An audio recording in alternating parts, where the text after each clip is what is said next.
नमस्कार दोस्तों, इस वक्त की बड़ी खबर संसद के निचले सदन लोकसभा से आ रही है, जहां पर केंद्रीय वित्त मंत्री श्रीमती निर्मला सीतारमण ने 8 पे कमीशन को लेकर कई महत्वपूर्ण सवालों के जवाब दिए हैं। जी हां दोस्तों, आज दिनांक 17 मार्च 2025 को लोकसभा में सुश्री कंगना रनौत और श्रीमती साजिदा अहमद द्वारा पूछे गए सवालों का जवाब देते हुए वित्त मंत्री श्रीमती निर्मला सीतारमण ने 8 पे कमीशन के गठन से लेकर इसके लागू किए जाने सहित कई महत्वपूर्ण सवालों का जवाब दिया है। सरकार से पहला सवाल पूछा गया कि क्या सरकार ने केंद्र सरकार के कर्मचारियों के वेतन और पेंशन में संशोधन करने के लिए 8वें केंद्रीय वेतन आयोग यानी 8 पे कमीशन का गठन किया है, और केंद्रीय वित्त मंत्री श्रीमती निर्मला सीतारमण ने इसका जवाब देते हुए बताया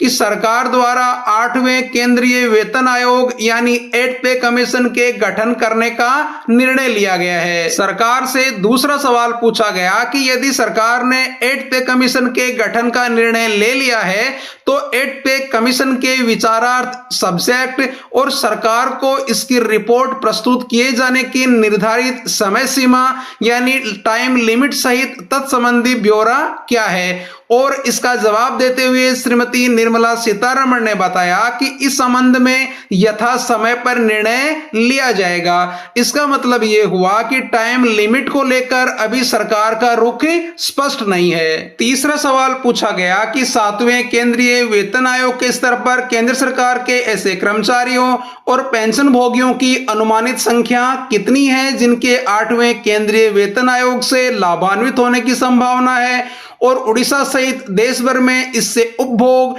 और आर्थिक विकास को किस प्रकार बढ़ावा मिलने की संभावना है। इसका जवाब देते हुए श्रीमती निर्मला सीतारमण ने बताया कि केंद्र सरकार के सिविलियन कर्मचारियों और पेंशन भोगियों, परिवार के पेंशन भोगियों की संख्या क्रमशः लगभग 36.57 लाख यह स्थिति है दिनांक 1 मार्च 2025 के अनुसार, और 33.91 लाख यह स्थिति है 31 दिसंबर 2024 के अनुसार। इसके अलावा रक्षा कार्मिक और पेंशन भोगी भी इससे लाभान्वित होंगे। चौथे और पांचवें सवाल में पूछा गया कि क्या 8वें केंद्रीय वेतन आयोग की सिफारिशों के कार्यान्वयन से सरकार पर वित्तीय बोझ बढ़ने की संभावना है, और यदि हां तो तत्संबंधी ब्यौरा क्या है। इसका जवाब देते हुए केंद्रीय वित्त मंत्री श्रीमती निर्मला सीतारमण ने बताया कि 8वें केंद्रीय वेतन आयोग द्वारा सिफारिशें किए जाने और सरकार द्वारा उन्हें स्वीकार कर लिए जाने पर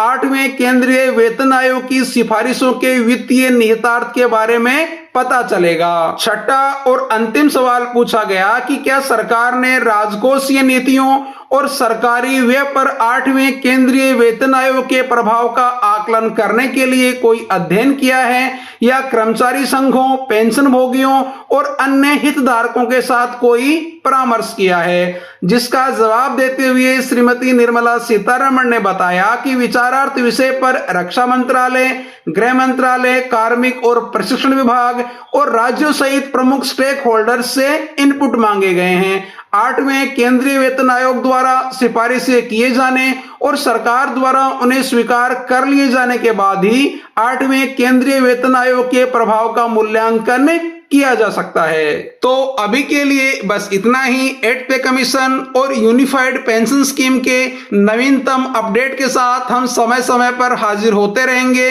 दीजिए इजाजत। नमस्कार। जय हिंद।